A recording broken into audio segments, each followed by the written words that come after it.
Hey class, this is the last Monday of the semester before the finals.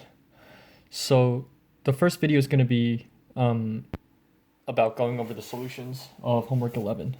So let's get started. So it's going to be homework 11. Question 1. All right, so in question 1 we have the patterns which look like this. So the outside part is going to be colored, or more like shaded. And then the next pattern is going to be a 4x4. And then you shade the outside, and then you know what's going to happen for the third one. All right, so the question is find an explicit form for the number of white squares in the nth pattern. Okay, so for this one, it shouldn't be too difficult in a way that we can see that in the first pattern we have one white square, and the second one we have a 2x2 white square, and then the third one we're going to have a 3x3 white square. So basically in the first pattern we have we have 1x1 square. For the second pattern we have 2x2 white square. For the third one we have a 3x3 white square. So we can see that in the for the nth pattern we're going to have n by n white squares. So what's the explicit form? It's going to be an is equal to n times n, which is just n squared. All right, hopefully 1a wasn't too bad. All right, and then let's look at question B. Find the explicit form for the total number of squares in the nth pattern using a table. Okay, so let's actually try to draw a table and then see what happens. So this is going to be n, and this is going to be Sn. And Sn stands for the total number of white squares. All right, so in the first pattern, we can see that there are 9 squares if you actually count it. The second one's going to be 16, and the third one's going to be 25. All right, so using the table, we can actually do this. We can actually do S of 1 is equal to 9, S of 2 is equal to 16, and S of 3 is equal to 25 using the table. And then we can see that S1 is actually going to be, if you substitute it in the equation an squared plus bn plus c, S1 is going to be a plus b plus c. And S2 is going to be, you just substitute n equals 2, and you're going to get 4a plus 2b plus c. And then the third one is going to be 9a plus 3b plus c, because if you just substitute n equals 3, then you get 9a plus 3b plus c.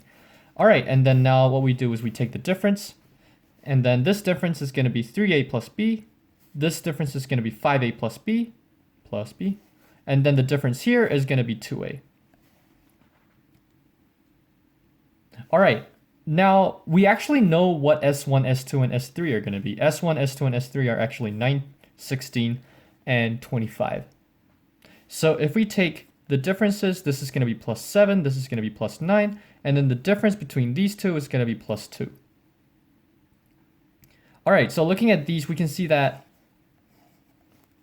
2a is equal to 2. From this, we can conclude that a is equal to 1. And then from here, 3a plus b is equal to 7. And we know that a is equal to 1. So it's going to be 3 times 1 plus b is equal to 7. And if we move stuff around, we actually get that b is equal to 4. And then looking at this term, we can see that a plus b plus c is actually equal to 9. Once we know that, and we also know that a is equal to 1 and b is equal to 4, so 1 plus 4 plus c is equal to 9, meaning c is actually going to equal 4. So overall, if we find the explicit form for the total number of squares, is actually going to be Sn is equal to an squared plus bn plus c. We just substitute these numbers in, so we get 1n squared plus 4n plus 4. This is going to be the explicit formula. All right, let's move on to C. So question 1c is, how can you obtain the explicit form for the total number of squares using just the patterns above? Okay, so using just the patterns, how can you get that we're going to have 9 squares from the first pattern and 16 squares from the second pattern? and then so on. Well, you can see that this is actually a 3 by 3. So the first pattern is 3 by 3. The second pattern is 4 by 4. So what we're actually doing is for a given n, we are finding the number n plus 2 times n plus 2. So we're actually doing n plus 2 square. Because each side is going to have n plus 2 squares. So for n equals 1, we have 3 squares. For n equals 2, we have 4 squares, etc., etc. All right, so once we know this, to calculate this, you can either use the FOIL method. If you don't know how to use the FOIL method, it's fine. The breakdown of the FOIL method looks like this. So consider n plus 2 as just one thing, and then we can expand, right? Like, for example, if we had something simpler like 3 times n plus 2, then we simply do 3 times n plus 3 times 2, which is 6. I don't know what this is. All right. So we can actually do a similar thing here. So n plus 2 times n plus 2 is actually going to be n plus 2 times n plus n plus 2 times 2 times 2. And then this is another distributive law. Like, we can expand again. We're going to get n times n plus 2n. So it's going to be n times n, which is n squared, plus 2n, plus n times 2, which is also 2n, plus 2 times 2, which is 4. And if we simplify this, we get n squared plus 4n plus 4, which is actually what we got for 1b. Sweet. So I hope this wasn't too big of a hassle, except for expanding n plus 2 times n plus 2. All right, let's move on to question 2. You might have seen this pattern before. This was actually in the second midterm. So consider the following patterns. Draw the fourth pattern. Okay, so to draw the fourth pattern, it's basically just going to be, you have a hexagon.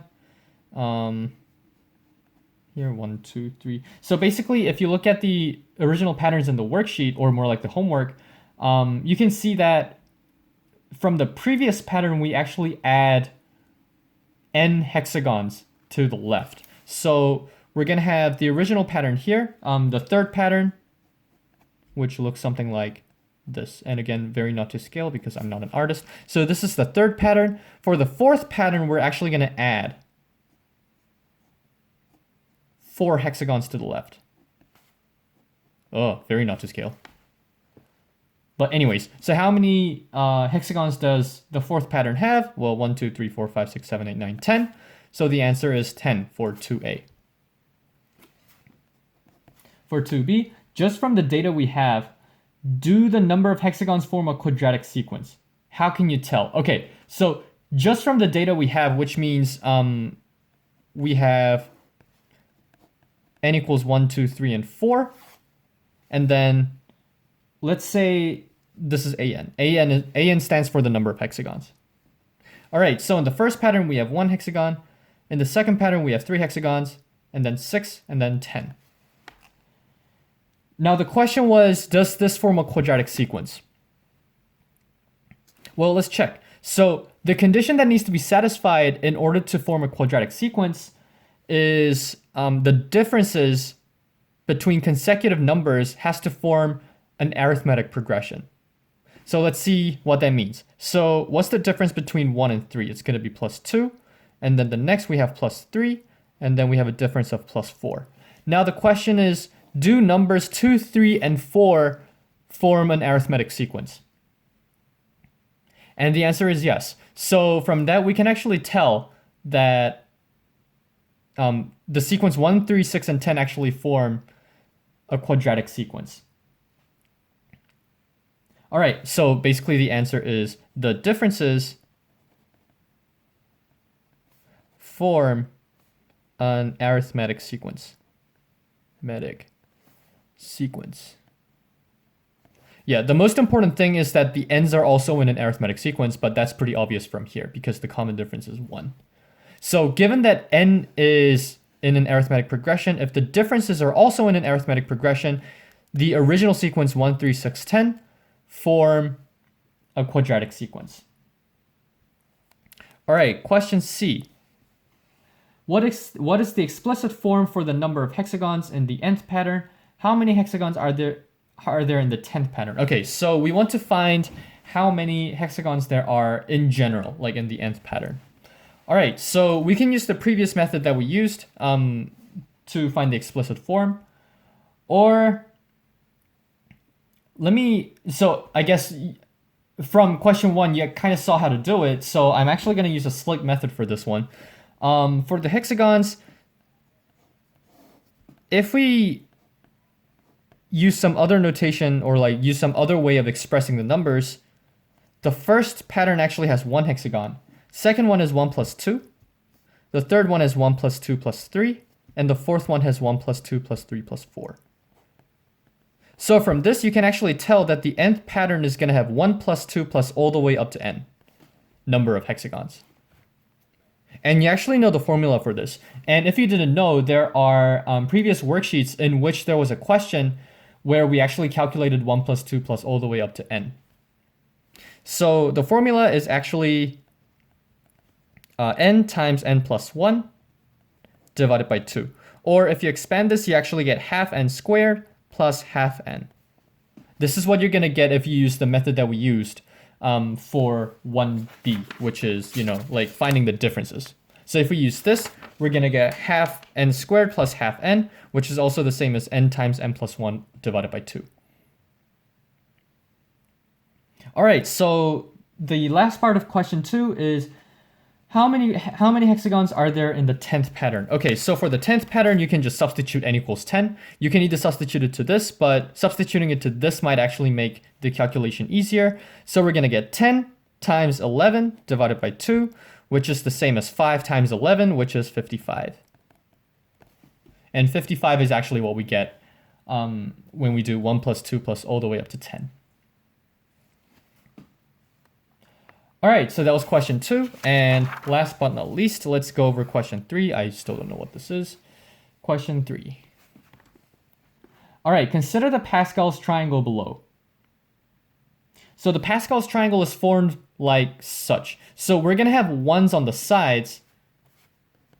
And then every number that's, so every space that is empty, what we do is we actually add these two numbers that are like directly above, and then we fill it in. So 1 plus 1 is 2, 1 plus 2 is 3, 2 plus 1 is 3, 1 plus 3 is 4, 3 plus 3 is 6, 3 plus 1 is 4, and then so on. This is how you form a Pascal's triangle.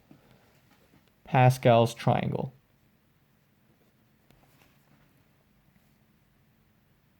All right, so for question 3a, for each row, find the sum of all the numbers in that row and form a table with n equals 1 to 8.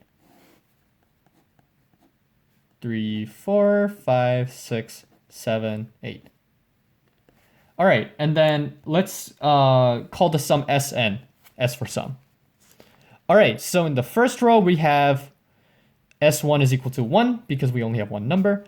The second row, we have 1 plus 1, which is 2. For the third one, we have 1 plus 2 plus 1, which is 4. Now it kind of looks suspicious. For row 4, we have 1 plus 3 plus 3 plus 1, which is 8. Huh, interesting. And then if you actually calculate it yourself, you actually get the number 16, 32, 64, and 128. All right, question B. Do the row sums form quadratic, arithmetic, or geometric sequence? And from this, you can actually tell that it's a geometric sequence because it has a common ratio, times 2. So I guess one of the skills that is required in one of the final exam questions would be to identify, or more like to be able to identify if a sequence is quadratic, arithmetic, or geometric just by looking at it. So looking at the common ratio, we can actually verify that this is a geometric sequence.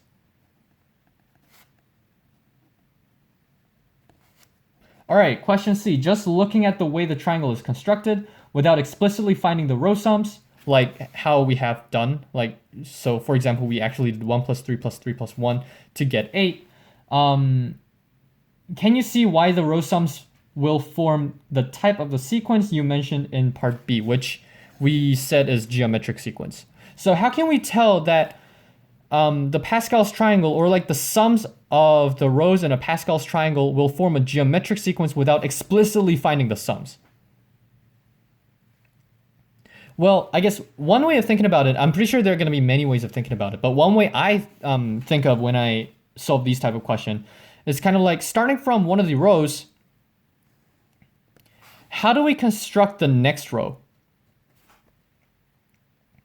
You can kind of think of it as this 4 actually comes from 1 and 3, right? And the 6 comes from 3 and 3.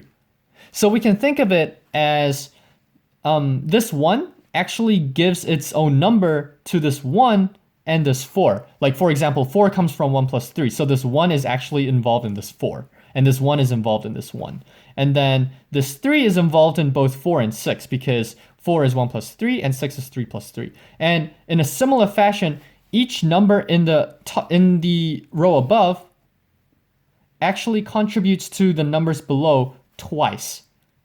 So if you calculate the row sums, you can actually see that the row sums will double every time we go down the row. So from this, we can actually tell that it's going to be a geometric sequence. So I guess the key here is to see how numbers in the row above contribute to the next row.